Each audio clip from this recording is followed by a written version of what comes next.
દર્શક મિત્રો, આજે અમે આવેલા છે કોડીનારથી અંદાજે 15 કિલોમીટરના અંતરે વેલણ આવેલું છે, વેલણ ગામ. અને ત્યાં રામ સોલંકી પરિવાર છે, તેમના કુળદેવી સોળવ માતાજીનું ભવ્ય અહીં મંદિર છે. અને પ્રાચીન અહીંની જે માતાજીની વાત છે, સોળવ માતાજીની તમામ વાતો આજે કરવી છે. સમગ્ર આમ તો ગુજરાત નહીં, પણ ગુજરાતની બહાર તમામ સોલંકી પરિવાર અને રામ પરિવારના આ કુળદેવી એટલે સોળવમાં અહીં વાર્ષિક અનેક કાર્યક્રમો પણ ઉજવાતા હોય છે. આ મંદિર પાછળની અનેક કથાઓ, અહીંનો ઇતિહાસ આમ તો 7000 વર્ષથી આજુબાજુનો ઇતિહાસ ધરાવે છે. તમામ વાતો કરવી છે. દેવપુરી બાપુ ગોસ્વામી આજે તીર્થ દર્શનમાં આપણી સાથે જોડાયેલા છે. બાપુ, ખૂબ ખૂબ સ્વાગત છે. અભિનંદન. બાપુ, પ્રથમ અહીં મંદિરની તમામ વાતો કરશું આપણે, પણ સૌ પ્રથમ આ સોળવ માતાજીનો ઇતિહાસની વાત કરીએ, કારણ કે ખૂબ જૂનો ટીમ્બો, આમ તો નેહડા હતા, બાદમાં વેલણ ગામ વસેલું. તમામ વાતો કરવી છે. કેટલો જૂનો ઇતિહાસ અને તમામ પાયાથી વાત કરો. વેલણ ગામ છે, સોળવ માતાનું મંદિર છે, એના હું પૂજારી દેવપુરી ગોસ્વામી છું. હવે આ 1000 વર્ષ પહેલાની પુરાણી વાત છે.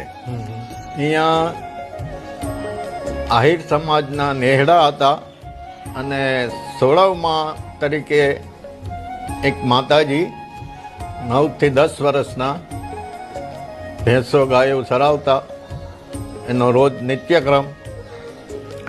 હવે એવામાં દરિયાઈ માર્ગે 5 પીર આવેલા પથ્થરની પાટ ઉપર બેસીને. માતાજીએ જોયું કે આ કોઈ સાધારણ માણસ નથી, આ કોઈ હોલિયા પીર છે. એટલે એ લોકો ત્યાં કાંઠા ઉપર ઉતર્યા. માતાજીએ બોલાવ્યા, વાતચીત કરી.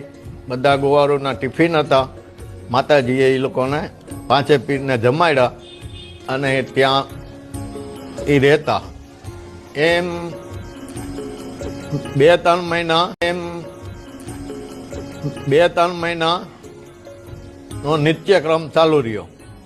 એવામાં ગામ લોકો બધા ઊંધી શંકા કરવા માંડ્યા. તો એ છતાં માતાજી રોજ દૂધ આપે પીર બાપાને, ઘરેથી લઈ આવીને દૂધ ખવડાવે, બધું જમવાનું ખવડાવે. હવે એમ થતા માતાજીની ભાભી હવે માતાજીને મેણું માર્યું કે બેનબા, થોડો ઘણો પ્રેમ આહિર માટે રહેવા દેજો, બધો પ્રેમ પીર બાપાને ઠાલવી દેતા નહીં. હવે એવામાં માતાજીને લાગી આવ્યું કે આ બહારના તો ઠીક, પણ મારી ભાભી ઉઠીને મારા ઉપર શંકા કરી. માતાજી ઘરેથી નીકળી ગયા. ધરતી માતાને પ્રાર્થના કરી, હે માતાજી, જો તમે માર્ગ આપો હું સમાઈ જાઉં. ધરતી માતાએ માર્ગ આપ્યો. માતાજી સમાઈ ગયા અહીંયા. હવે એવામાં 5 પીરને ખબર પડી. 5 પીરને બહુ મનમાં દુઃખ થઈ ગયું અને એ લોકો ત્યાં પીર બાપાની જગ્યામાં સમાઈ ગયા. હવે એવામાં બેનના ભાઈ આવ્યા ઘરે, માતાજીના ભાઈ. એટલે ભાઈએ પૂછ્યું કે બેન ક્યાં? તો કે એ તો ઘરેથી નીકળી ગયા. હવે ગોતતા ટીંબા બાજુ આવ્યા તો એક માતાજીની ચૂંદડી બહાર દેખાતી હતી. રબારી બાપાએ પગ અડાડ્યો, અંગૂઠો, કે જો અહીં સમાણા. હવે એવામાં એને યાને યા નાક કર્યો. રબારી બાપા ફેલ થઈ ગયા. એમ 2-3 મહિના નો નિત્યક્રમ ચાલુ રહ્યો. એવામાં ગામ લોકો બધા ઊંધી શંકા કરવા માંડ્યા. તો એ છતાં માતાજી રોજ દૂધ આપે પીર બાપાને, ઘરેથી લઈ આવીને દૂધ ખવડાવે, બધું જમવાનું ખવડાવે.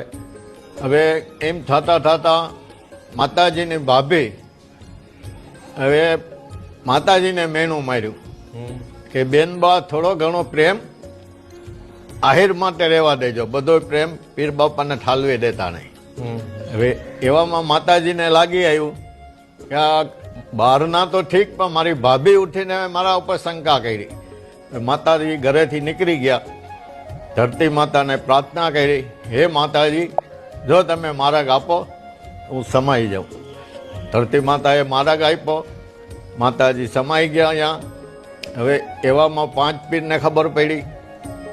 5 પીરને બહુ મનમાં દુઃખ થઈ ગયું અને એ લોકો ત્યાં પીર બાપાની જગ્યામાં સમાઈ ગયા.